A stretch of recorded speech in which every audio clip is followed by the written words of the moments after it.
Hello, Scream Stories family. I'm on a mission to collect the spookiest stories from around the world, so you can enjoy your daily dose of horror. Please support the channel with a like, a quick comment, and a subscription. It really helps us out. Share the creature that scared you the most as a child. Was it clowns, werewolves, or maybe even Cthulhu? Drop a comment about anything or anyone made you hide under your bed. Let's hear your scariest memories.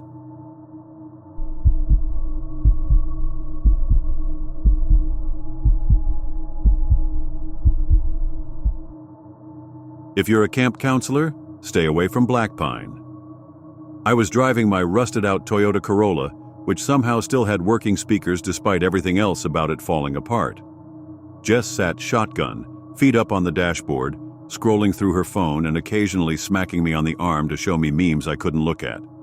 Behind us were Kyle, Luke, and Rachel, crammed together in the back seat. Kyle was holding a styrofoam cup filled with God knows what, leaning forward between the seats. He was the type of guy who always looked like he was about to tell you something you wouldn't want to hear but would laugh at anyway. Luke, on the other hand, was quieter. Big into hiking and survival stuff, he'd been our nature guy ever since Jess declared we needed one. Rachel was the calm one, always keeping us grounded when things got chaotic, which they always did with Jess and Kyle around. Honestly, the drive wasn't bad. The weather was perfect, blue skies, a slight breeze, and the road twisted and turned through some of the prettiest landscapes I'd ever seen. We passed a few scattered houses, but eventually, those gave way to dense forests. By the time we reached the gravel road leading to the camp, it felt like we'd stepped out of reality and into some beautifully forgotten corner of the world. When we finally saw the camp sign, wooden and faded with the words Blackpine Camp barely visible, we cheered. I pulled the car into the gravel lot, killed the engine, and stepped out. The air smelled like pine and earth, cool and clean, and for a moment, everything felt perfect. The car doors slammed shut one after another, the echoes swallowed by the surrounding forest. Jess stretched dramatically, her flannel shirt riding up slightly as she groaned, "God, I think my legs forgot how to work." "Cry me a river," Kyle said, tossing his cup into a nearby trash bin. "Try sitting in the middle seat for 3 hours. I'm 90% elbows right now." Rachel pulled out a laminated camp map. "Okay, according to this, the main cabin is just up that path. That's where we'll find the supply closet and hopefully coffee." "Coffee's priority one, huh?" Luke asked, adjusting his backpack straps. "Obviously. You don't want me uncaffeinated, trust me," Rachel replied with a soft smirk. Blackpine Camp looked like something out of a postcard, at least at first glance. The cabins were rustic but sturdy, sitting in a semicircle around a gravel clearing with a fire pit in the middle. Beyond that, there were trees as far as the eye could see, their branches swaying gently in the breeze. Kyle was the first to break the silence. "Okay, where's the creepy guy with the hook for a hand?" "He's late." "Shut up, Kyle," Jess said, rolling her eyes. She walked toward the largest cabin, the one that looked like it might have been an old mess hall. "This place does have some serious summer camp horror movie vibes, though. I'm into it." "Great," I said. "That's exactly the energy we need, Jess summoning Jason Voorhees on day one." "I'm just saying," Jess shot back, pushing the door open and peeking inside. "If I hear one creepy noise tonight, I'm leaving you all behind." "Noted," I said, following her in. The inside smelled like wood and dust, with beams of sunlight cutting through the cracks in the old shutters. There were rows of long wooden tables, most of them covered in cobwebs. Kyle wandered in behind us, kicking at one of the benches. "I'm digging this." "Less digging, more cleaning," Rachel said, stepping into the room with a bucket and a mop she'd found in one of the supply sheds. "The sooner we get this place livable, the sooner we can relax." We spent the next couple of hours splitting up and tackling different parts of the camp. Luke cleared debris from the fire pit while Rachel started scrubbing down the mess hall. Kyle and Jess worked on organizing the sleeping cabins, which were just as dusty as the mess hall but surprisingly intact. That left me in charge of unloading the food and gear. As I lugged a cooler toward the mess hall, I spotted Jess standing in the doorway of one of the cabins, her arms crossed. "Hey," she called out, "come look at this." "What is it?" I asked, setting the cooler down and walking over. She gestured inside the cabin. "Tell me this isn't weird." I stepped in and saw what she meant immediately. Hanging from the ceiling was a small bundle of sticks and feathers, tied together with an old piece of string. It looked handmade. "Huh," I said, reaching up to touch it. "Don't touch it," Jess said, slapping my hand away. "Why not?"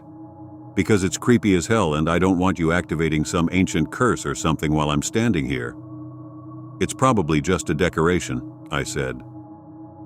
"Yeah, sure," she said, narrowing her eyes. "When I'm gone, you can deal with it. I'm not sleeping in here if that thing's still hanging." Before I could respond, Kyle stuck his head in the door. "Hey, lovebirds, quit slacking. Luke says the fire pit's ready." "We're not slacking," Jess snapped, shoving past him. "And I'm not a lovebird." Kyle grinned. "Whatever you say." We regrouped by the fire pit just as the sun started to dip below the trees. Luke had set up a circle of old camp chairs and Rachel had brought out a bag of marshmallows she'd found in our gear. "See," Kyle said, holding up a marshmallow on a stick. "This is the life. No cell service, no responsibilities, just us and nature." The fire was dying down when the first weird noise reached us. At first I thought it was just the wind playing tricks, low and faint. None of us said anything about it, too caught up in the moment. Kyle had been telling some ridiculous story about a haunted amusement park, waving his arms around like the over-enthusiastic camp counselor he was born to be. And then the clown's head just, he clapped his hands together, pops right off, blood everywhere. "Nice," Jess said, throwing a marshmallow at him. "Way to kill the vibe." "Come on, that was gold," Kyle replied, catching the marshmallow mid-air. "You're just mad you don't have my storytelling skills." "I think I'm mad that you exist," Jess shot back, laughing. "Guys, shh," Rachel interrupted, holding up a hand. "Do you hear that?" We all froze. For a moment, there was only the crackling of the fire and the occasional chirp of crickets. Then I heard it. A faint, rhythmic mumbling, almost like someone talking to themselves. It was coming from the direction of the woodline, just beyond the clearing. "What is that?" Luke asked, leaning forward. "Wind?" I said, though I wasn't sure. "No way," Jess muttered, standing up. "That's a voice. Someone's out there." "Yeah, like a serial killer or something," Kyle joked, though his nervous chuckle gave him away. Rachel shook her head. "No, seriously, we need to check this out. What if it's someone who needs help?" "Or someone who's gonna murder us," Kyle added.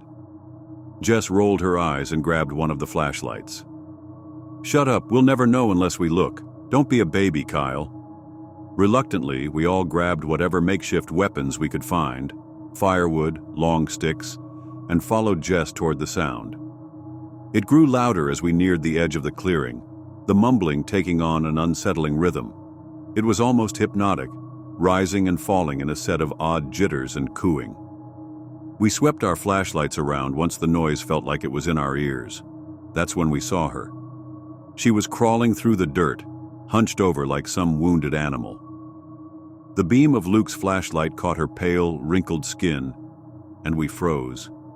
She was completely naked, her body thin and frail, the bones of her shoulders and hips jutting out like they were trying to escape her skin. Her hair was gray and stringy, hanging in uneven clumps around her face. "Jesus Christ," Jess whispered. "Is she okay? Does she look okay?" Kyle hissed. Rachel took a cautious step forward. "Ma'am, are you all right?" The woman didn't react. She kept crawling, her hands digging into the dirt as she mumbled to herself. Her voice was low and guttural, the words slurring together in a way that didn't sound like any language I'd ever heard. "Ma'am?" Rachel tried again, louder this time. "Do you need help?"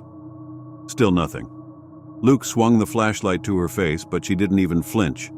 Her eyes were wide and glassy, staring blankly ahead as if we weren't even there.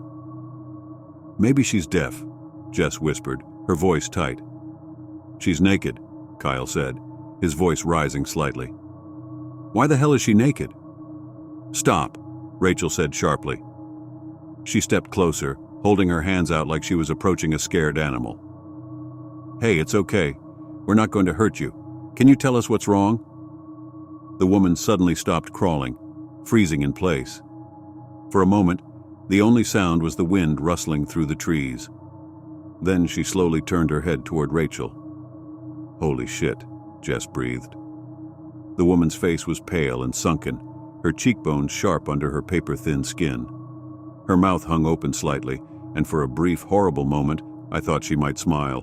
But she didn't. She just stared, her glassy eyes unfocused and empty. Rachel took a step back. Okay. Maybe we should..." Before she could finish, the woman turned away and began crawling again, dragging herself into the tree line. "Ma'am, wait," Rachel called after her. But the woman didn't stop.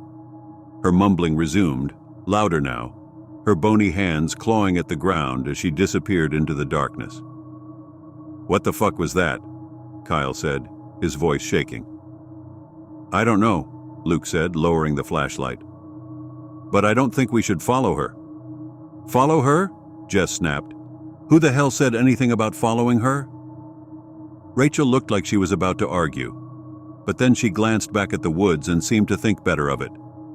"We can't just leave her out there." "She's gone," I said firmly. "And whatever's going on with her, it's not something we can deal with. Let's just go back to the cabin and figure this out in the morning." No one argued. We hurried back to the fire pit, leaving the woods behind, but the air felt heavier after that, like the trees were forming a wall around us. By the time we reached the cabin, no one was talking. Inside, we locked the door and sat in silence for a while, listening for any sign of the woman. But the woods outside were silent. Morning came too quickly, dragging with it the kind of exhaustion that no amount of coffee or sunlight could shake. None of us said much at breakfast. The memory of the woman, the way she crawled, the way she looked right through us, hung over the table. Kyle poked at his cold eggs with a plastic fork. "So, is no one going to talk about the naked grandma in the woods, or are we just pretending last night didn't happen?" Jess shot him a glare. "I think we all saw it, Kyle. You don't have to be an ass about it." "I'm just saying," he muttered. "That wasn't normal. People don't just do that." "She could have been sick," Rachel offered. "Maybe she wandered off from somewhere." "From where?" Luke asked, leaning back in his chair. "We're in the middle of nowhere. Closest house is what, 20 miles? "Guys, can we not?" I said, rubbing my temples. "Let's just get through today. Maybe she was some random drifter and she's long gone by now." Jess snorted. "Yeah, sure. Long gone. Totally normal behavior to crawl around naked and mumble in the dirt before just taking off." The rest of that day we split up to tackle more of the cleanup, but the air around camp felt different, thicker somehow. It wasn't just the woman. It was everything. The woods, the cabins, even the sky. It was like a strange type of stillness. By mid-morning, I was clearing brush from the trail near the cabins when I found it. A small bundle of sticks, feathers, and animal bones tied together with frayed red string. It was hanging from a low branch, swaying gently in the breeze. "What the hell is this?" I muttered, staring up at it. "Found one too?" Luke's voice startled me, and I turned to see him walking up the trail towards me. "They're everywhere," he said. "I've counted 5 so far. Jess found one tied to the side of a cabin, and Rachel's freaking out." I reached up to take the one hanging in front of me, but Luke grabbed my wrist. "Don't," he said, his voice low. "Just don't touch it." "Why?" "Because it's creepy as hell, that's why. You don't mess with stuff like this." Jess appeared behind him, holding up a bundle in her hand. "So what do we do? Just leave them here? Hope the arts and crafts witches don't come back for round 2? She extended out her arm to look at the twigs. "I was on your page before, Luke, but these things got to go." "We need to tell someone," Rachel said, jogging up the trail to join us.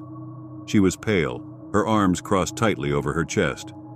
These things weren't here yesterday, and I already took down a few with Kyle. Someone's been here. Yeah, no shit, Jess said. Probably the same someone who was crawling around last night. Stop, I said, my voice sharper than I meant it to be. We don't know what's going on, but freaking out isn't going to help. Rachel opened her mouth to argue, but before she could say anything, Kyle called out from the direction of the cabins. Guys? You might want to see this. We followed his voice to the fire pit, where he was crouched over something on the ground. As we got closer, I saw what he was looking at, a strange symbol etched into the dirt. It was a perfect circle with jagged lines radiating out from the center, almost like a sunburst. It's fresh, Kyle said, tracing the edge of the symbol with his finger. I checked the fire pit last night before bed. This wasn't here. Okay, great, Jess said, throwing her hands up. So now we've got creepy symbols, freaky art projects, and a naked lady crawling around in the woods. Are we sure this isn't some elaborate prank? Like, are there hidden cameras somewhere? If it's a prank, it's a damn good one, Luke muttered. Rachel shook her head. I don't think this is a joke. I think we're being warned. Warned about what? Kyle asked, standing up. Rachel didn't answer. She just looked back at the woods, her face pale and drawn. The rest of the day passed in uneasy silence. None of us wanted to stray too far from the cabins, but staying close didn't feel much better. Every noise, every shadow in the trees set my nerves on edge. By the time the sun began to dip below the horizon, we were all on edge. The strange symbols, the bundles, the oppressive silence of the woods. It was all adding up to something. I caught Jess glancing over her shoulder as we walked back to the cabin for dinner. Do you think she's still out there? She asked, her voice barely above a whisper. I didn't answer. I didn't need to. We both knew the truth. When we finished dinner, if you could call microwaved instant noodles a dinner, the tension in the cabin was thick enough to choke on. Nobody wanted to admit they were scared, but the way Jess kept glancing at the windows and how Kyle wouldn't put down the fire poker spoke volumes. We tried to distract ourselves with a card game, but it didn't help much. Every shuffle of the deck sounded unnaturally loud. Three of a kind, Jess said, slapping her cards on the table. Pay up, losers. Kyle groaned and flicked a peanut at her. You're cheating, I know it. I don't need to cheat to beat you, Kyle, Jess said, smirking, though her eyes darted toward the window again. Rachel stood abruptly, wringing her hands. I can't do this anymore. Do what? Luke asked. Pretend everything's fine. It's not fine.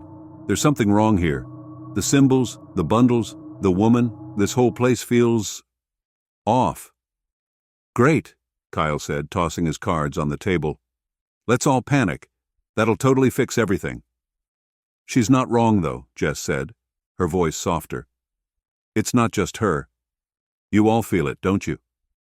Nobody answered, but the silence was enough. And then something changed.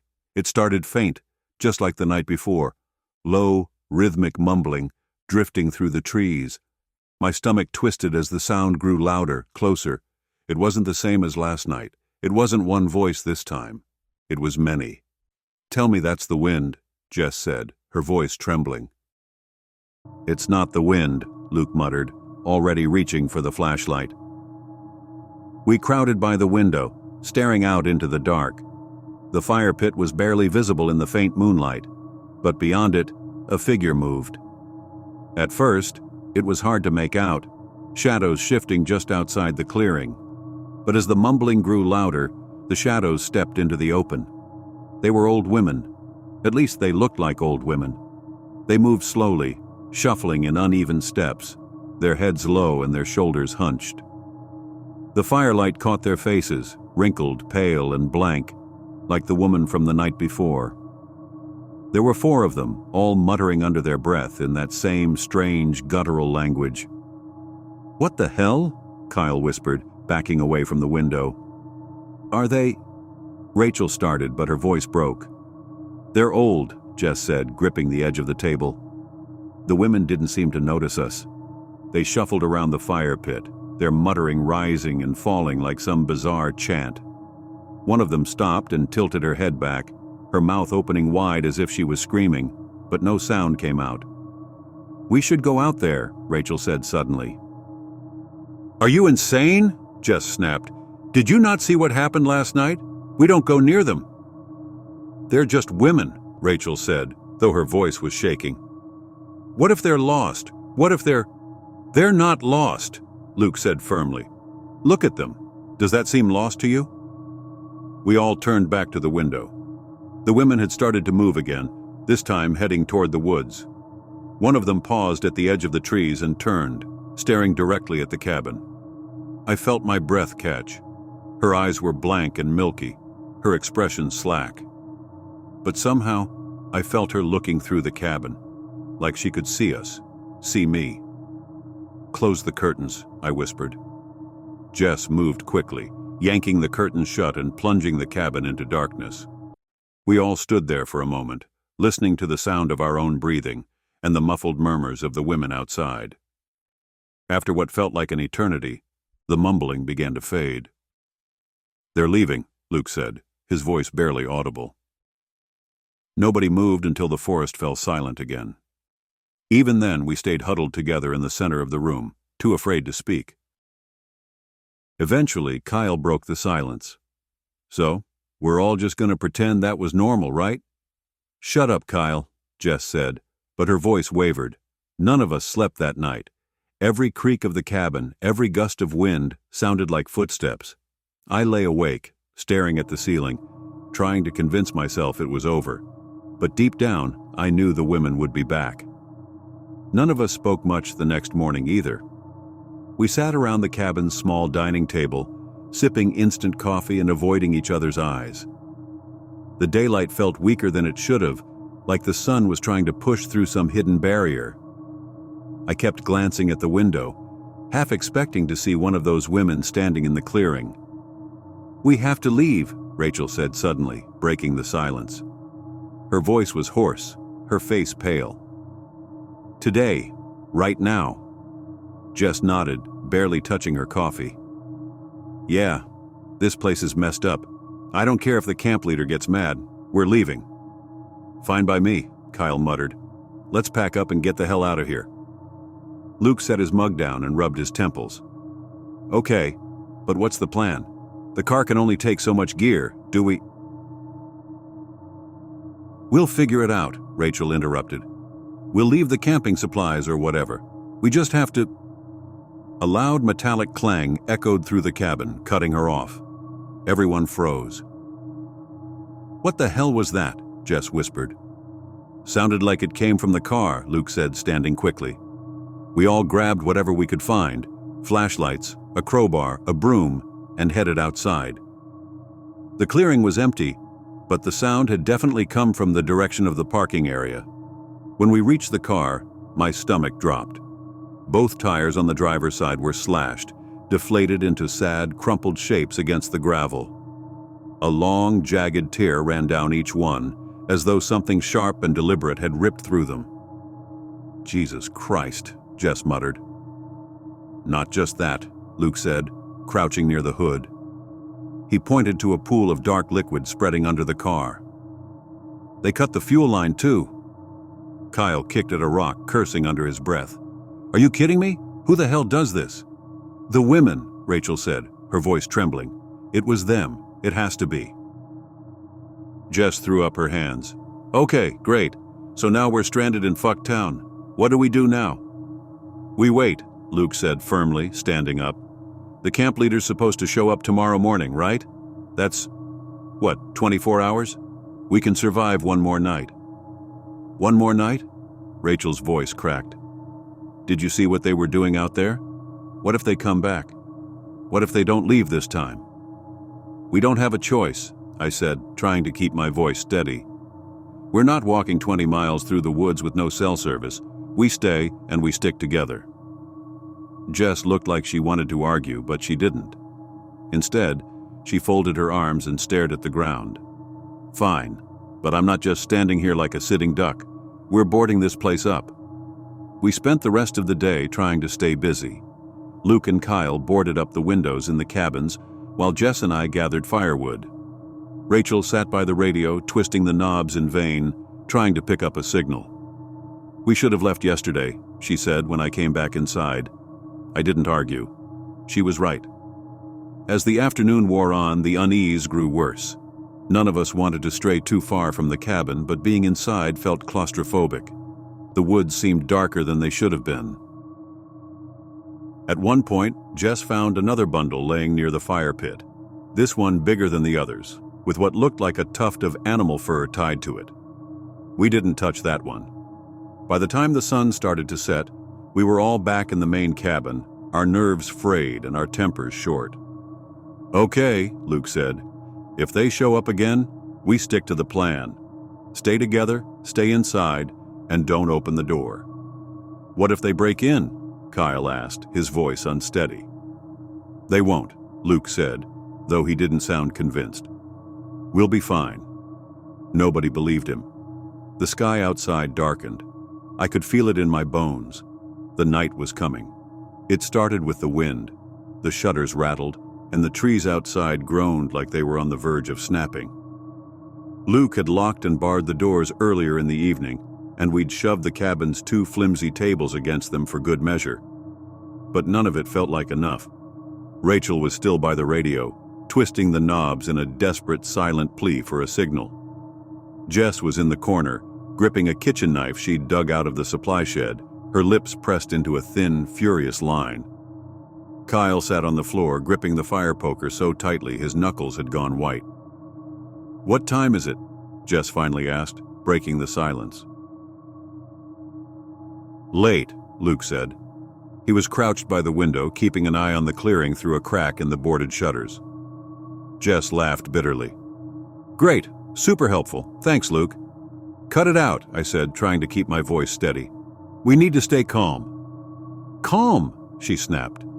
"Did you miss the part where we're trapped in the middle of nowhere with a bunch of psycho witches who slashed our tires and cut our fuel line? You want me to calm down? I want you to stop freaking everyone out."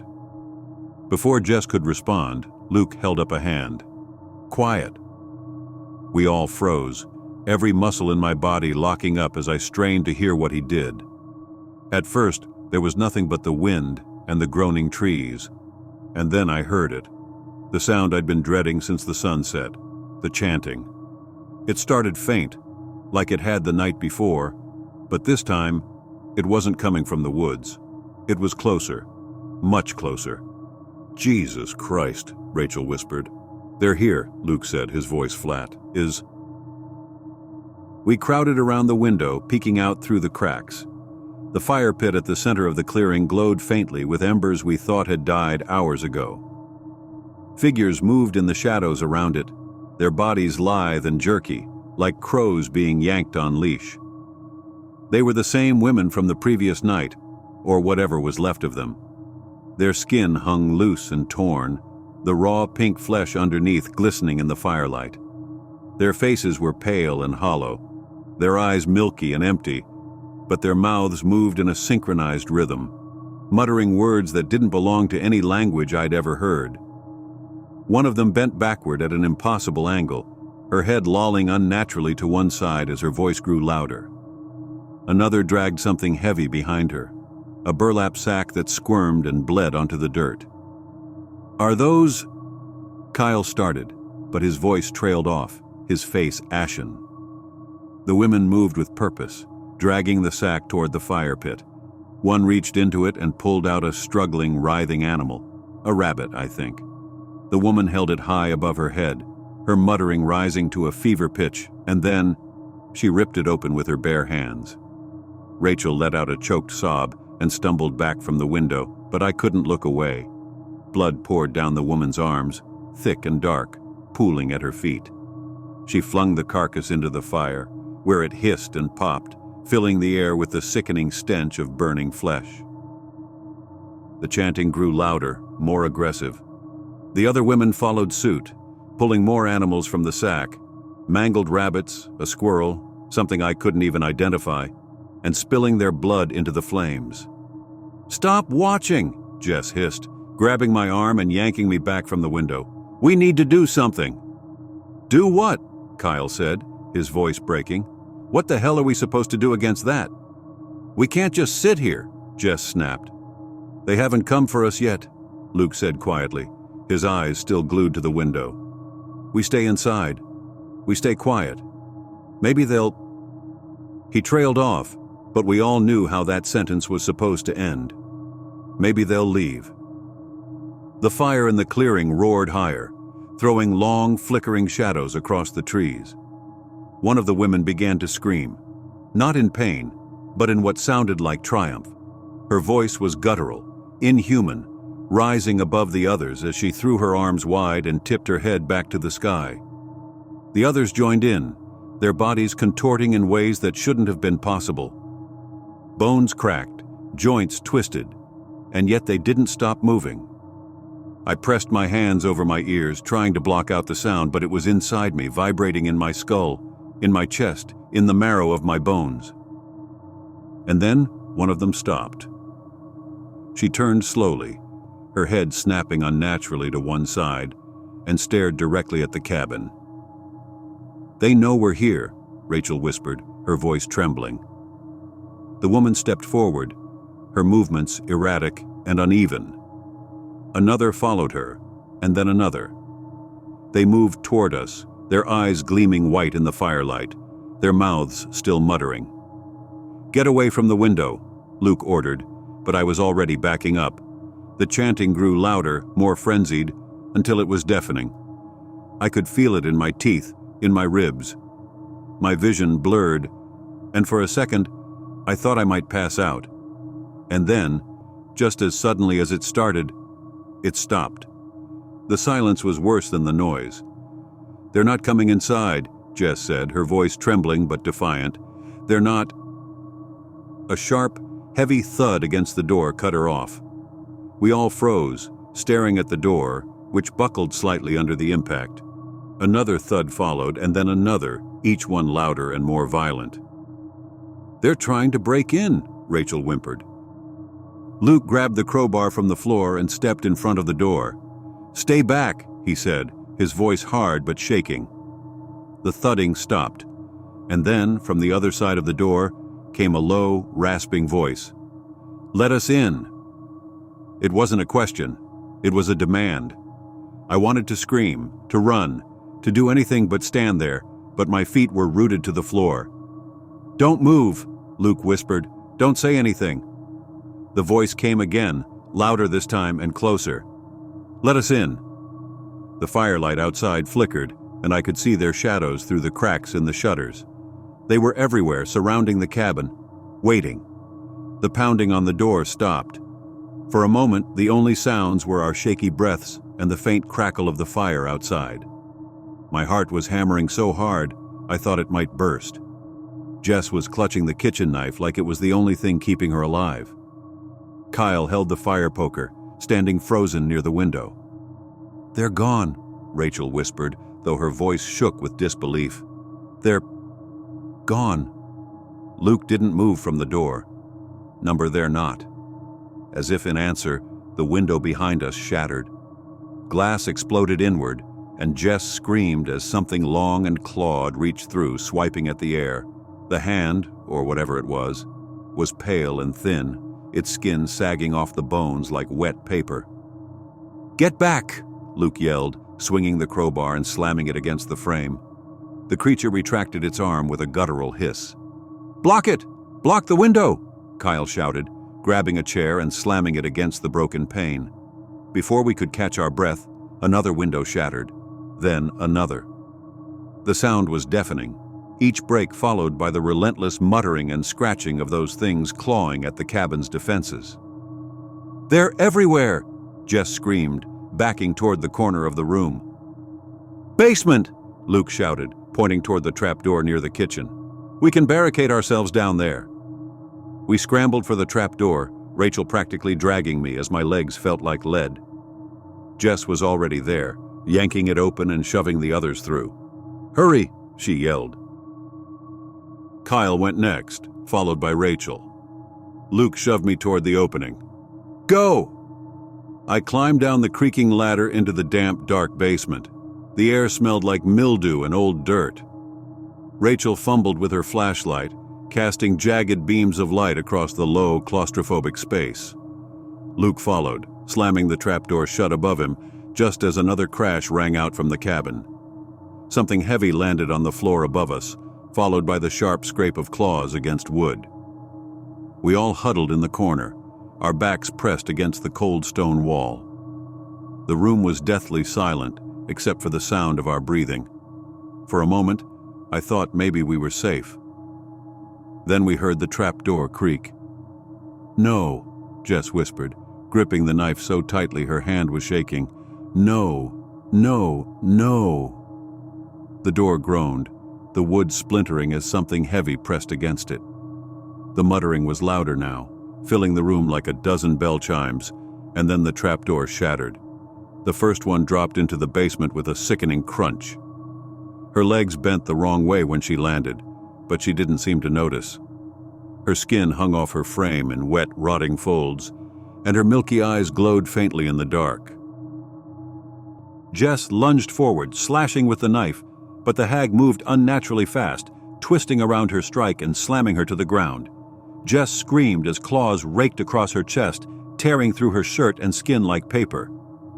"Get off her!" Kyle roared, charging forward with the fire poker. He swung hard, cracking the hag across the face, but it barely fazed her. She turned on him, her jaw unhinging to reveal jagged yellowed teeth. More of them dropped into the basement, their movements jerky and inhuman. The room filled with chaos, screams, growls, the wet sound of flesh tearing. "Run!" Luke shouted, grabbing my arm and pulling me toward the far corner of the basement, where a narrow crawl space led into the foundations. I stumbled, nearly tripping over something soft and warm. I didn't want to look, but my eyes betrayed me. Jess lay on the floor, blood pooling beneath her, as one of the hags dragged her limp body toward the trapdoor. "No!" I shouted, reaching for her, but Luke yanked me back. "She's gone!" he yelled. "We have to go!" I couldn't process it, couldn't believe it. Jess, the loudest, most assertive of us, was gone. Rachel was next. As we crawled through the tight, damp tunnel, she let out a choked gasp. "No! Get off me!" I turned in time to see one of the hags clawing at her ankle, dragging her backward. Her screams were cut short as another hag appeared behind her, grabbing her hair and yanking her into the darkness. "Rachel!" I screamed, but Luke shoved me forward. "Keep moving," he hissed. The crawl space opened into a wider section of the foundation, the walls damp and crumbling. Kyle was there, clutching his arm, which hung at an unnatural angle. His face was pale, his eyes wide with shock. "They're everywhere," he mumbled. "We can't. There's too many of them." Luke crouched beside him, shaking him by the shoulders. "Stay with me. We're going to make it." Before Kyle could respond, a shrill, unnatural scream echoed through the foundation. The light from Rachel's discarded flashlight flickered, and I saw them. The hags poured into the space, their twisted bodies moving unnaturally fast, their claws raking the walls as they closed in.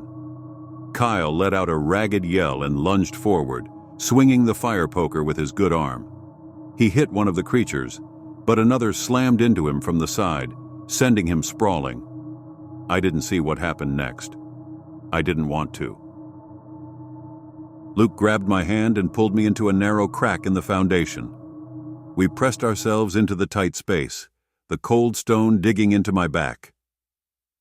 "Don't move," Luke whispered, his voice barely audible over the sound of claws scraping stone and the wet, gurgling screams of our friends. The hags moved through the space, sniffing the air, their muttering filling the cracks in my skull. One of them stopped inches from our hiding spot, its head jerking toward us. I held my breath, praying it couldn't see us. It tilted its head, its hollow eyes scanning the darkness. For one horrible moment, I thought it would reach for us. But then it turned and disappeared into the shadows.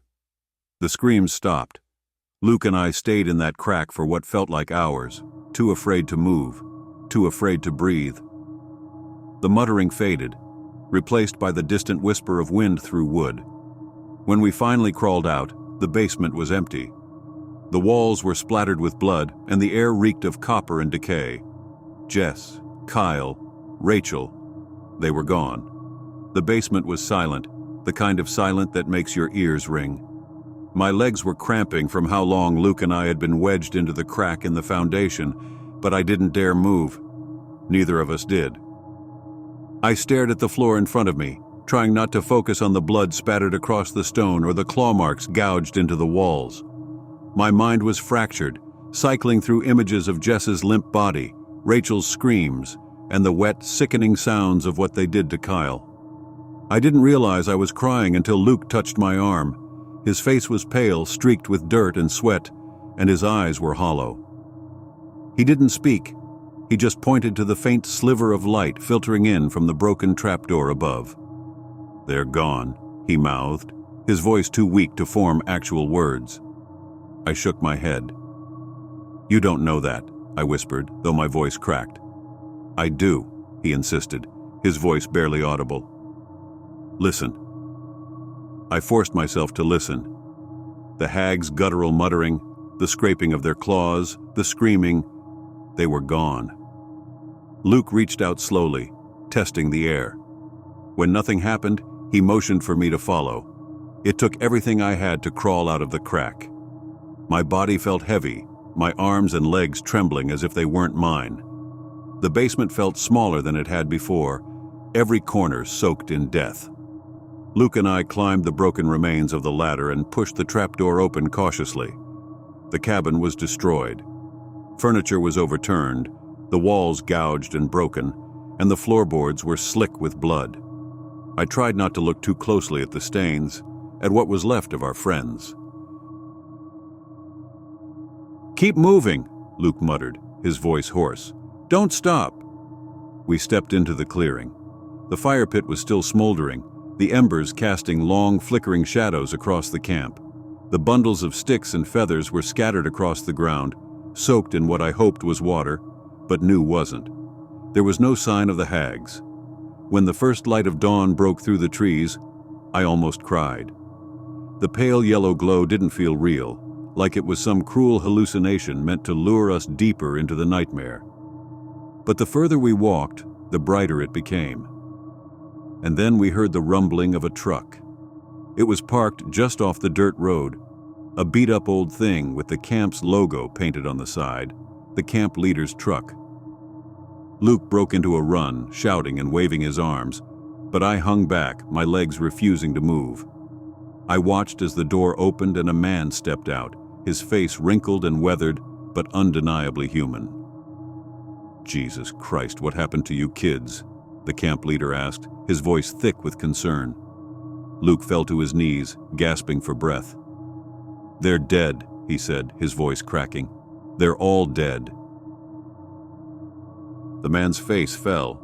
He rushed over to me, his hands on my shoulders as he asked me what happened. I couldn't answer. Luke told him everything, his words tumbling out in a frantic, jumbled mess. The camp leader's face grew darker with every sentence, his eyes darting toward the woods as if he expected the hags to come bursting out at any moment. "We're leaving," he said finally. "Now." He drove us into town, where the police and paramedics were waiting. I don't remember much after that. Just flashes. Being wrapped in a blanket, answering questions I didn't have answers to, the way they looked at us like we were crazy. They searched the camp. They didn't find anything. No bodies, no blood, not even a single claw mark. The police said it was a trauma response, that we'd imagined things in the chaos of the night. But I know what I saw, what I heard. They're still out there.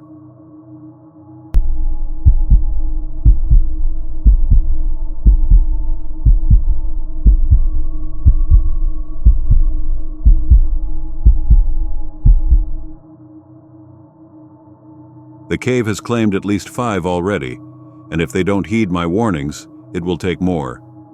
Officially, it was named Johnson's Cave, but no one in the town used that title. No, we all just called it the Labyrinth. Our main tourist attraction, it was a really unique feature. Side by side, The entrance and the exit sat separated only by a 4-foot wall of limestone. But to get from one end to the other, you had to pass through more than a mile of maze-like passages behind them.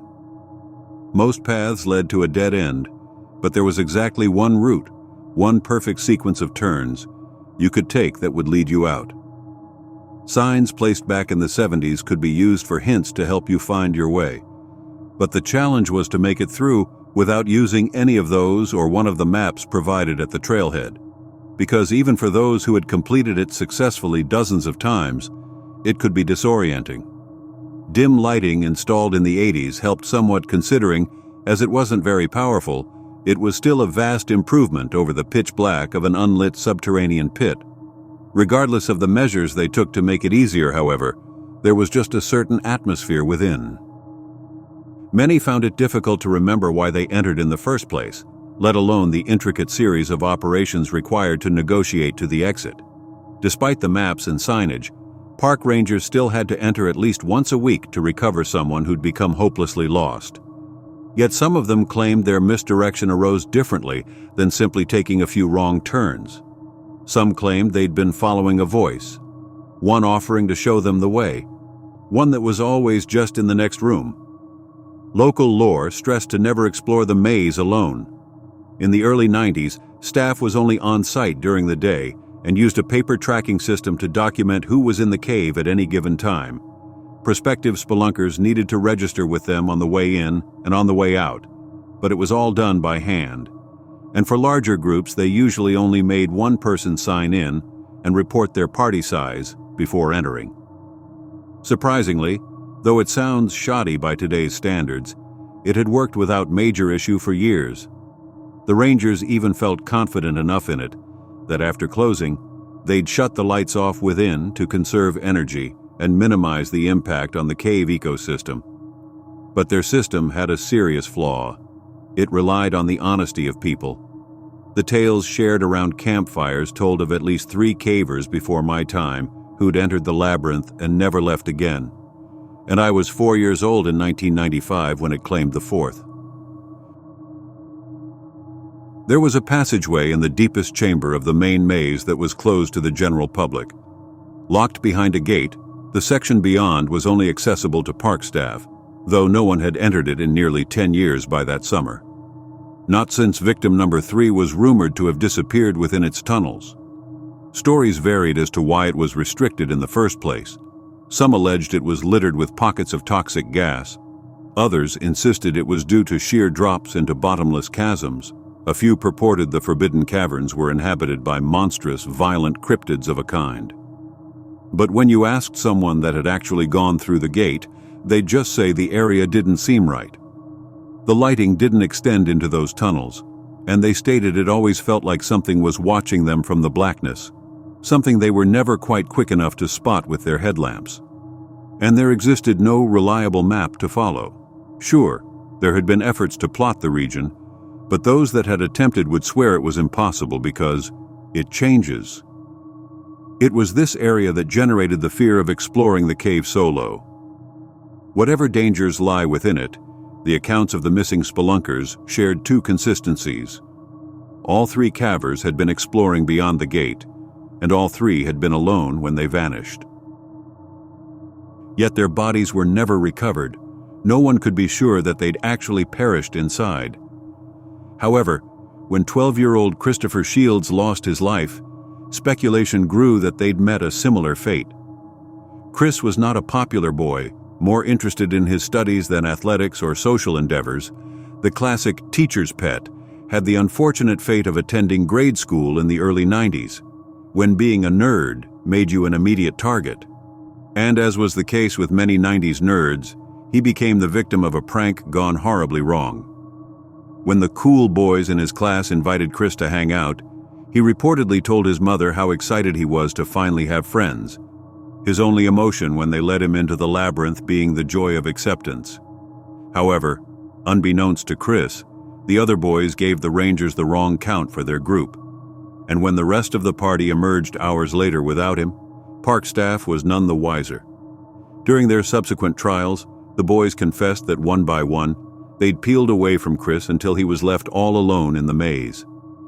Never having entered it before, Chris was unaware of the signs he could use to find his way, and they hadn't bothered to show them to him before he was abandoned. Worse still, they'd said that it was a short trail and that the cave was well lit enough that he wouldn't need a flashlight. He brought no food or water with him, nor warm clothing or medical supplies. When the Rangers shut the lights off at closing, Chris was still inside with no provisions, plunged instantly into the pitch black. And if he yelled for help, no one heard him. The following morning, Mr. and Mrs. Shields waited for hours for a son that would never return, Chris having informed them that there was to be a sleepover after the hike. His first one ever. Each of the boys that took him into the Labyrinth would later testify that they never intended for Chris to spend a full night in the cave. They thought at least that he'd be able to solve it before sunset. They were stupid. Chris was supposed to be home by 10 a.m. the following morning, and by noon, the Shieldses were beginning to worry. They started making calls to other parents, and as word spread quickly through our small town of the missing boy, it only took a few hours before the deceit was exposed. One of the conspirators, fearing stronger reprisal if Chris was gravely injured, or worse, than what would already be coming their way for the little joke they'd played, fessed up to the whole thing. By 2 p.m., a search party was combing every inch of Johnson's cave, at least every inch of the well-mapped public area. And dividing into teams by 6 p.m., most of the maze had already been searched. There was no sign of Chris. But as dusk crept in on the outside, Mrs. Shields claimed she heard his voice. She swears, even to this day, that it was him. What mother wouldn't recognize her son calling to her for help? Yet, as she was the only one that did, skeptics feel maybe it was her desperate mind playing tricks on her. However, she followed whatever it was to the entrance of the restricted area and demanded that they unlock the gate to search beyond it. "He's just through there, don't you hear him?" she wailed, though it seemed impossible. The door was intact and locked properly when park staff inspected it, and Chris neither had a key nor the tools or experience anyone was aware of that would have allowed him to pick his way through it. But they could not deny the hysterical mother.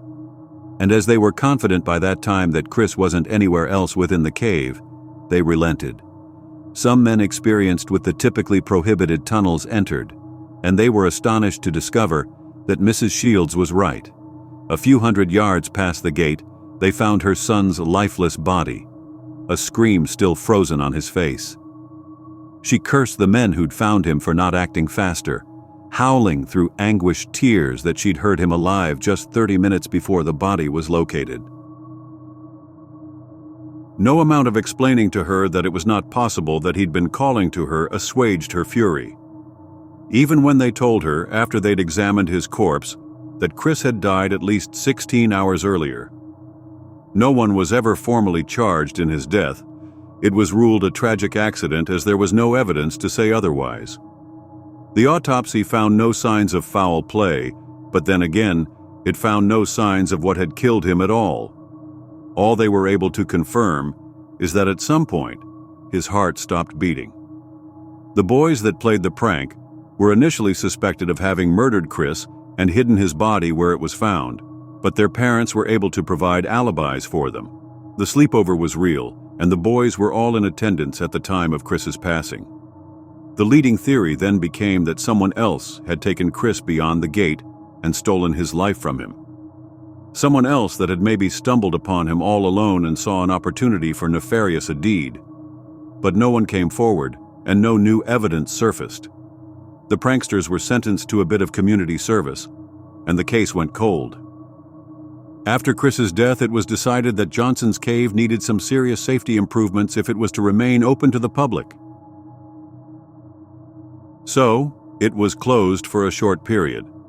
The gate was removed from the entrance to the restricted area and replaced with 3 feet of solid concrete, and they installed new blockades and cameras at the main entrance and exit.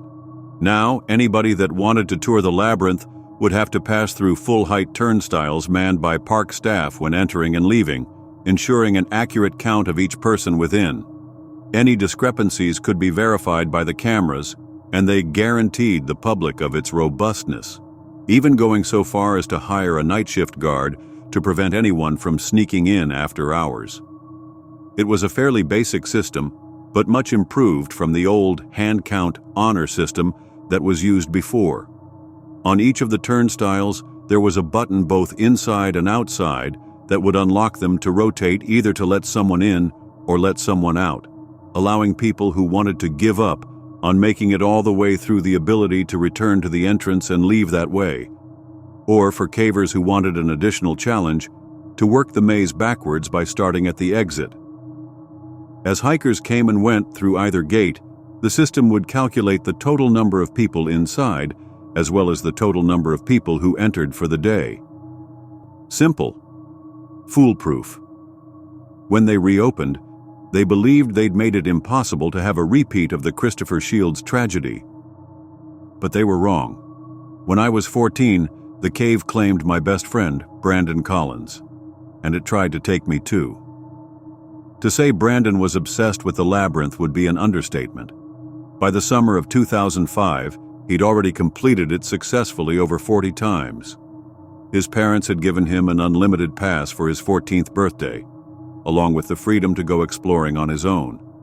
And as the park in which Johnson's Cave resides was between his house and our school, and he walked past it every day on his way home from classes, in the first 6 months he had the pass, he explored the maze multiple times a week, pestering me non-stop to be his companion.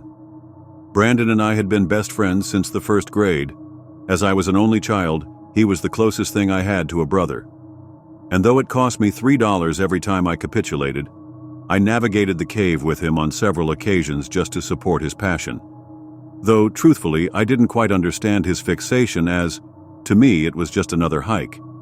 Yet to Brandon, its passageways were akin to holy ground. He used to always say that he felt a sort of special connection with the place. Fascinated by it, he'd tell anyone that would listen that it wasn't just a hole in a hill, it was alive. And he was not to be deterred from trying to drag me along with him every time that he went, convinced that one day I would learn to revere it too. Regardless of my inability to understand its magnificence in the same way, I had to admit that there was something, if not inherently impressive, at least curiously strange about it. There was the mystery of Christopher Shields to consider, and the odd phenomena of forgetfulness within. Brandon told me that no matter how many times he made the attempt, he still had difficulty finding the way out. That was what he loved the most about it, the never-ending battle. Him versus the earth itself, a true test of determination and mental fortitude. He was determined to unlock all of its mysteries. I remember well my first venture into the Labyrinth with him. Before the inaugural trip, Brandon provided me with a map of the full system, made me study the exact route through until I had it memorized and could recite every turn back to him perfectly. And once we were inside, I understood why. When we reached the first fork, he asked me, "Left or right?" Annoyed that he was already quizzing me, I responded with a confident, "Left." "Are you sure?" he posed with a wry smile. "Yay, I'm positive, dude. It's the first fork. Pretty hard to forget."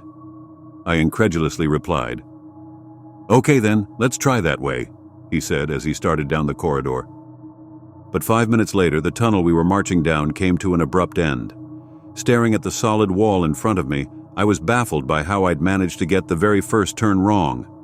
Seeing my dumbfounded expression, Brandon started laughing, before simply stating, "Don't worry. Happens to everyone in here.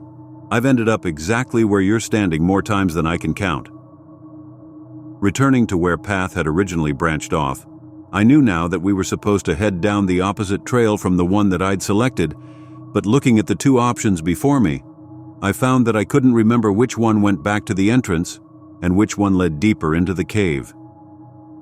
Chuckling more at my confusion, Brandon told me to stand perfectly still with my back to the opening we'd just come through, while he reached for a small sign next to the gap on the right-hand side. He then flipped a little metal latch in the center of it and pulled down a small wooden flap to reveal the words, "To entrance," hidden behind it. Imitating our insufferably coddling geography teacher, Mrs. Wilkes, he inquired in a sickeningly sweet, high-pitched squeal, "All right, so now, If your back is to the tunnel we just came from, and that one leads to a dead end, and the sign says this way goes back to the entrance, which way do we need to go to move forward?" "That way, asshole," I snapped, pointing to the only option that remained. He responded with mockingly enthusiastic applause, and I flipped him off before continuing. And the remainder of the journey was no better. We got lost at least 10 different times. Brandon was letting me navigate, and no matter how hard I tried, I might as well have been flipping a coin for how accurately I recalled the route. I'd thought the signage would be a bit more helpful as well. Brandon had made it sound like everything was so well marked that even an unsupervised child could easily find their way. But that wasn't really the case. Not every tunnel had a sign, forcing you to really focus to make sure that you didn't forget which of the unmarked paths you'd already tried. And even the tunnels that did only had hints of to entrance, to exit, or a large X to indicate a branch that led nowhere, further complicated by the fact that it was inconsistent from room to room. Some areas were labeled with the way forward, others the way back. It was a game. Admittedly, though wildly frustrating at times, it was an intriguing experience. There was something about the place, a quietness you couldn't experience in the outside world. When we paused for a minute in one of the larger rooms to have a bit of water, and I sat up against the rock wall, I got the sensation of wanting to stay in that spot indefinitely, a feeling of peace dripping down my spine. Calmness. Stillness. Brandon had to snap me out of somewhat of a trance to get me moving again. I reluctantly carried on. And though it took us nearly 3 times as long as it would have for Brandon to do it alone, eventually we found our way to the exit. When we finally made it, I actually did feel a strong sense of accomplishment, a booming pride at having emerged victorious over the ancient passageways. But once was enough for me. Returning home from the endeavor, I found myself more exhausted than I'd ever been. Not just from the physical exertion of traipsing around underground for hours, but mentally, I'd been taxed more than any exam or homework assignment had ever pushed me. However, Brandon was relentless, and every few weeks I couldn't take his badgering anymore and agreed to go again. And it was on our 4th adventure that he said something that took my feelings towards his devotion to the cave from polite annoyance to that of deep concern. We had been hiking for several hours. Brandon was navigating, and I was beginning to get the sense that he wasn't trying to find the exit quickly. In fact, I was suspicious that we were entering areas that I'd never been to before, although it was difficult to tell if that was just due to the effect the Labyrinth had on spelunkers. But I became convinced something was wrong when we arrived at a room that had no exits, and Brandon seemed extremely pleased about it. "Found it!" he exclaimed as he set his pack down in the center of the cavern. "Found what?" I asked, initially not seeing anything about the space warranting his excitement. To my observation, we were once again lost, and it was going to take significant backtracking to get back onto the right path. This, he moved toward the far wall, and there, I noticed, was a strange patch in the rock face, a slab of gray amidst the reds and browns. Concrete. Reaching forward, he ran his fingers curiously over the rock face next to it, gingerly probing along the surface, almost like he was searching for a weakness of some kind. "Do you feel it?" he asked me in a low whisper, as if not wanting to disturb an unseen occupant in the room with us. Unease was the only sensation I was experiencing at the time. That, and a strong urge to pull him away from the wall and sprint out of there. Without waiting for me to answer, he continued, "It's like there's something behind here, something pulling me towards it. I can't always find this place. I think they leave it off the maps. Even when I come into the cave specifically searching for it, most of the time, I just end up at the exit.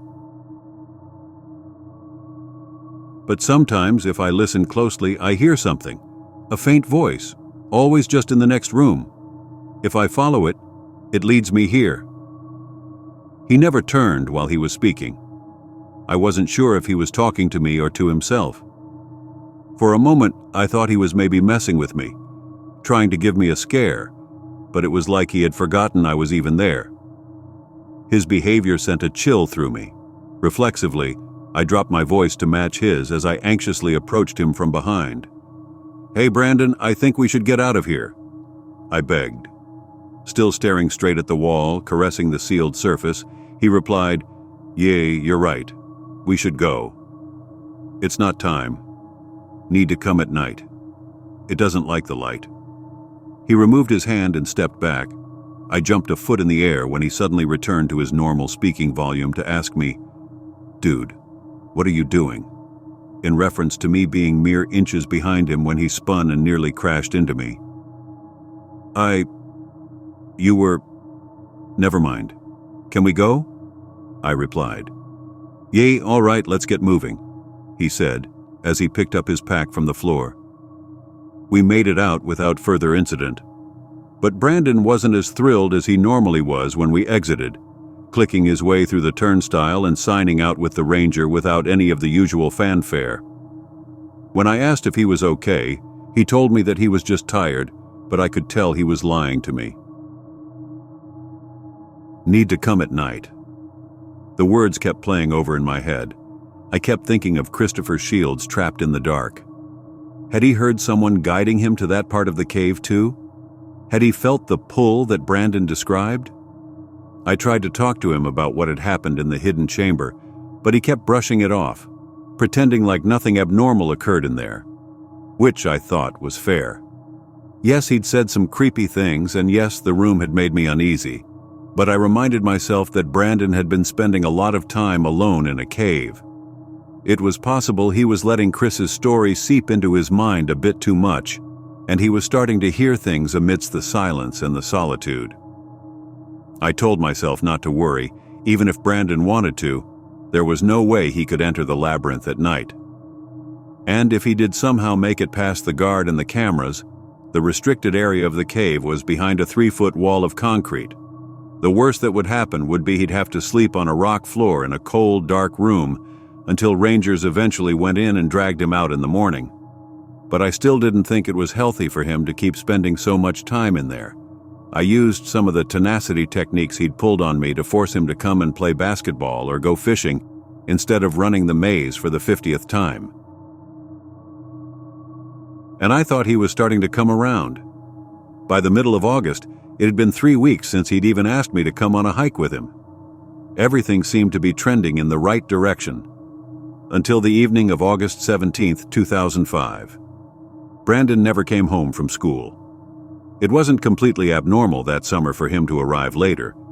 Usually that just meant he was either with me or in the cave. At the time, it was still fairly rare for kids our age to have cell phones, so the standing rule at the Collins household was just that he needed to be home by 7 p.m. or have found a way to contact them to let them know it would be later. It was 9 p.m. when the phone rang in my parents' house. I remember them waking me up that night. I'd gone to play basketball after school with a group of guys from our class and had invited Brandon to come along with us. But he said he wasn't feeling well and was just going to walk straight home. Not thinking much of it, as he really did look pale that afternoon, I bade him to feel better and went off to the courts. Exhausted from the game, I'd fallen asleep early and vividly recall being shook from a deep slumber by my distressed parents.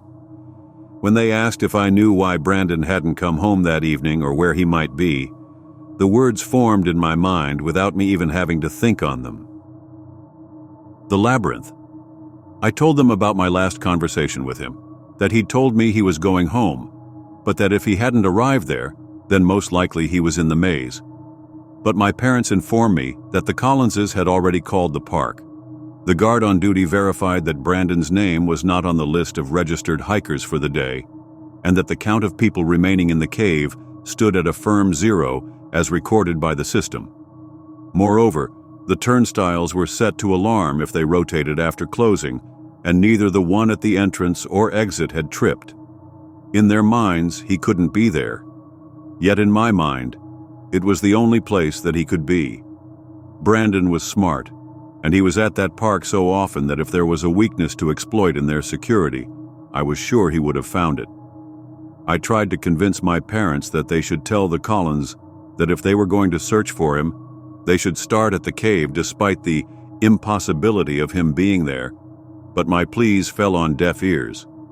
They said I should go back to sleep and that the adults were going to figure out what to do.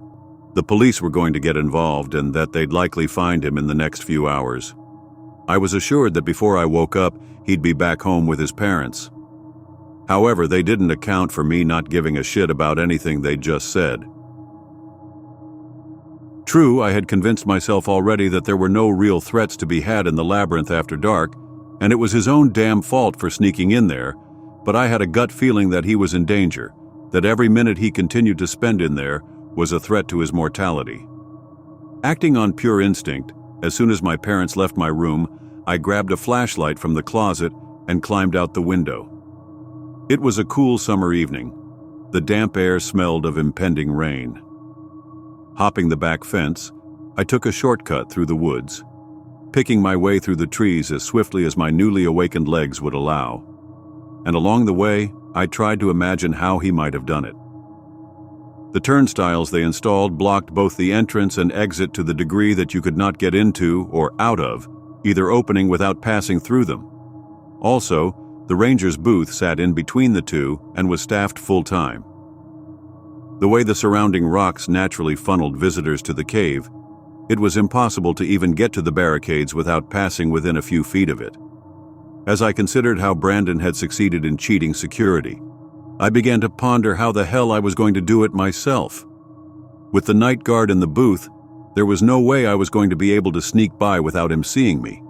Even if I could, I'd trigger the alarm the instant I spun the turnstile to enter.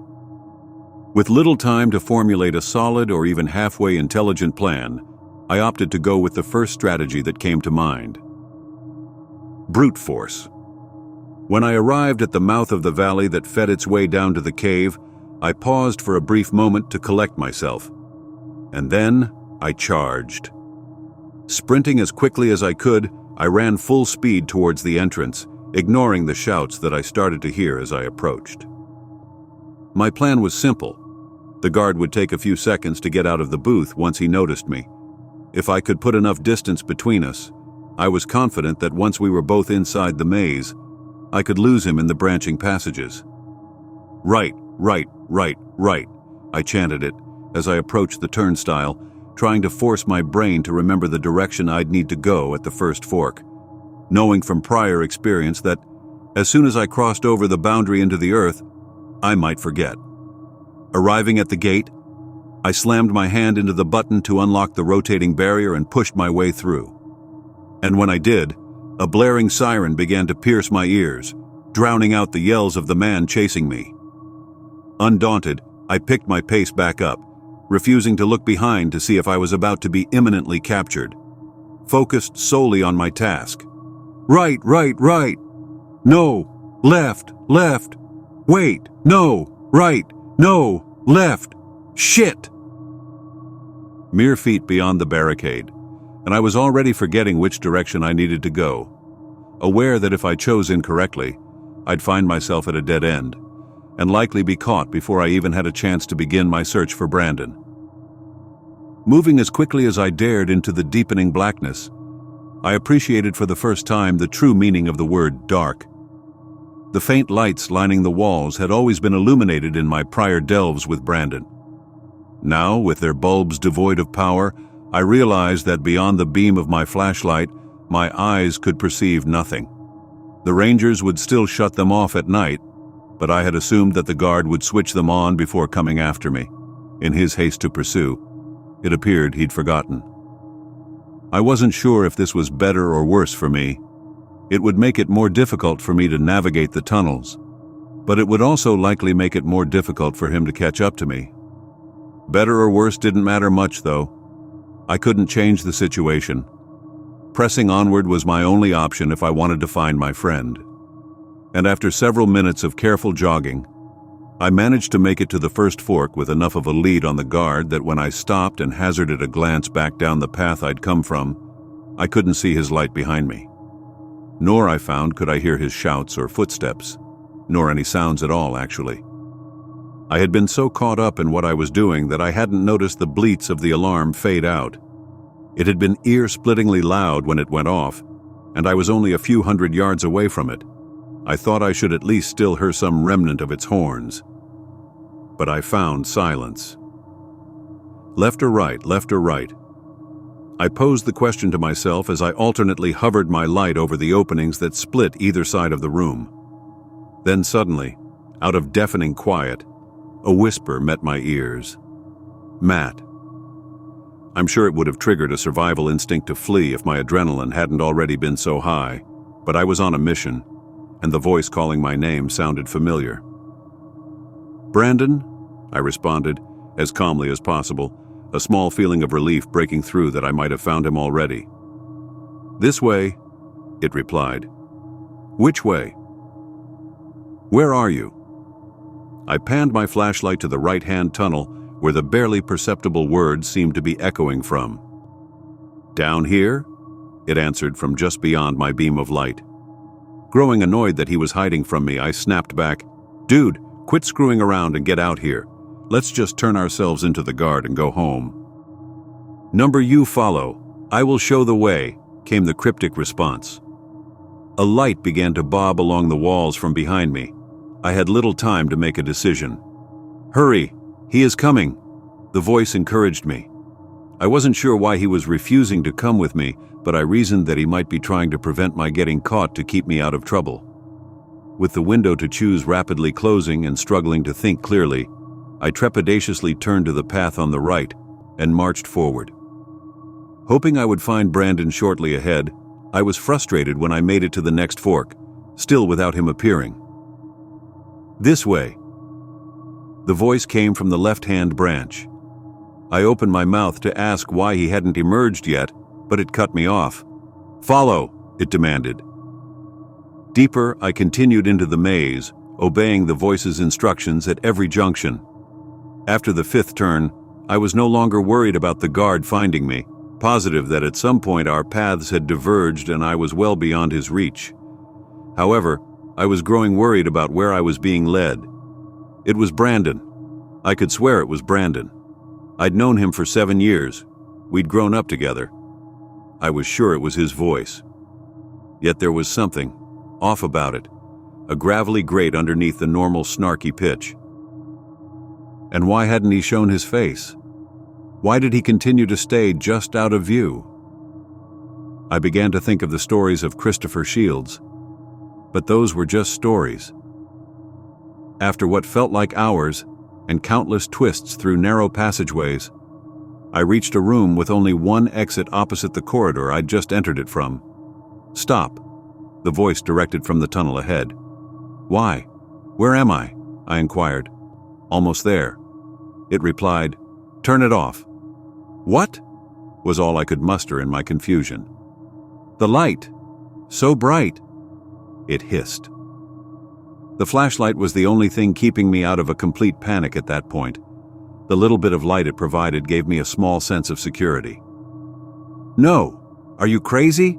I can barely see as it is, I pleaded. It switched from commanding to a soft appeal. For me, Matt. Turn it off. I will meet you then. For the first time since I'd entered, I detected a hint of movement from the opening in front of me. He was close.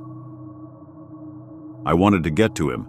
It was the entire reason for me being there in the first place, but I wasn't inclined to delete my only source of comfort so easily.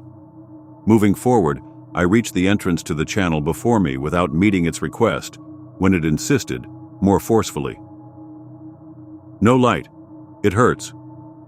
I could not see the end of the path past a small curve in the tunnel, but it appeared I'd be able to blindly navigate it if I ran my hand along the wall.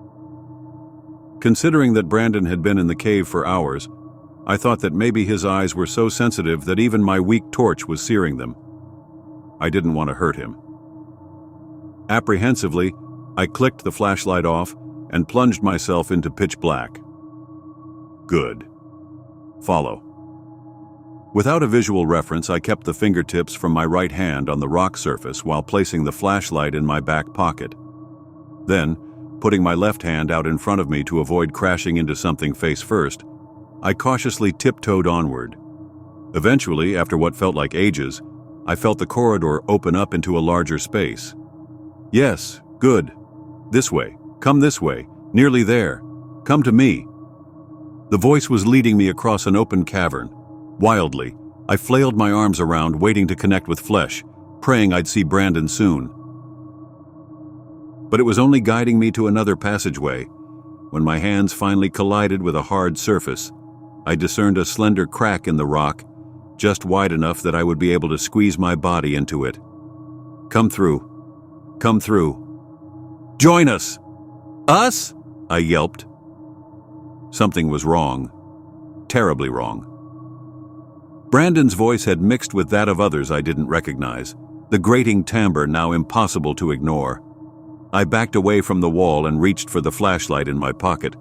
Pointing it out in front of me, I snapped it on to find the concrete wall of the sealed chamber.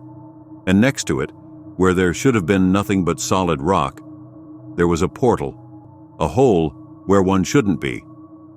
I shone my light down the impossible passageway, and it landed on a figure at the other end. It remained for only a second, the briefest instant, but I couldn't mistake it. Brandon, or at least something pretending to be him. It was a convincing impersonation except for the pupils, which glowed in the light, reflecting like the eyes of a creature from furthest depths of the ocean. And the skin was cracked, hardened like stone. Whatever it was let out a feral shriek before disappearing into the blackness behind it. Fear overtook my desire to save my friend. I ran in the opposite direction, terror ripping through my chest, not knowing if that thing would chase me. Sprinting back down the tunnel that had brought me within feet of what I was sure would have been my death, I made it back to the preceding room when I was abruptly blinded. The main lights kicked on throughout the cave. I was saved. The guard had decided after 30 minutes of searching for me in the dark that it would be best to call for backup, and it took him nearly another hour to find his way back to entrance. When he did finally make it back to his booth, he called the police and, while he waited for them to arrive, contacted Brandon's parents. They'd left him their number in case he saw any sign of their son, and he informed them that he'd just had a young boy go sprinting past him into the maze. Brandon's parents contacted mine to let them know they were heading to the park and to ask for their help, which is when mine discovered I wasn't in my bed. Now the question became which boy had run through the barrier, or if it was possible that more than one was inside. They did a more thorough check of the records from that day and found a discrepancy in the count when they added up the total number of hikers who had gone through the turnstiles and the total number of hikers who'd registered to be in the cave. They found the numbers were off by 1. It was human error. When they reviewed the camera feeds from the time the unregistered hiker entered the labyrinth, the ranger on duty was distracted by a young woman who was on her way out. Brandon snuck right by him and passed through the barricade. Then he simply hit the button on the opposite side and rotated the turnstile as if someone had left, immediately erasing the additional count. Convinced then that both of us were in the cave, they formed teams and began to sweep the tunnels. I had been working my way backwards towards the entrance since the lights came on, trying to put as much distance between myself and us as possible. Eventually, running into a police officer that then stayed with me until I reconnected with my parents. They were furious, but thankful that I was unharmed, hugging me harder than ever before. But Brandon's parents were not so lucky. During the search, Mrs. Collins, exactly as Mrs. Shields had 10 years earlier, followed what she swore was her son's voice to the chamber with the sealed passage. Yet when she arrived there, she found nothing but solid walls. The opening I'd seen Brandon through was gone. However, between her adamancy that she could hear Brandon behind the rock and the story that I relayed about witnessing something that looked like him in that area, when they could not locate him anywhere else, park officials agreed to break open the wall, speculating that he may have found an undocumented passage that led to the other side. I was not surprised when they found his body within, nor by the expression of horror permanently etched onto his face. By then, I had already formed my own theory of what had happened to Brandon and the others preceding him. Whatever that thing was, if it was part of the cave itself or some other ancient malevolence that inhabited it. It had taken them all. For the first 3, and likely many more before them, it had only had to wait for lonely, unsuspecting prey to come to it. But once people stopped venturing into its hunting grounds, it had adapted and began to lure them in instead. As soon as it had decided that it wanted to make them part of us, it was already too late. Which is why I was not shocked either when they told me Brandon was already dead when my parents had woken me up that night. Brandon's death was the final nail in the coffin for Johnson's Cave. It was deemed too dangerous for a tourist attraction. Not only did they seal the entrance to the restricted area for a second time, but given they could not locate the secondary path to it that had to exist somewhere, they sealed the main entrance and exit completely as well. No one was supposed to enter it again. But this year the local government voted. They want to reopen the Labyrinth in 2025. The town has been suffering economically for a long time, and they want to bring the tourist dollars back. There's even talking of reopening the Forbidden Passage. I went to the meeting to speak against it. I warned them that there is something lurking in the darkness, that it hungered to take more into the depths. Yet I was shouted down, scolded for spreading ghost stories from 20 years ago. Having lost the battle, I advised them at least to never shut the lights off. And when I left there, I considered that maybe they were right. After all, I was young. My best friend died. Maybe my mind had fabricated the evil festering below the earth there. So I went back to the labyrinth and approached the entrance where the workers have nearly broken back through the concrete. I stuck my ear up to the wall and I swear I heard it, just as clear as when I was a boy. A gravelly whisper, Brandon's voice layered in with the rest. "Welcome back, Matt. Will you come join us now?"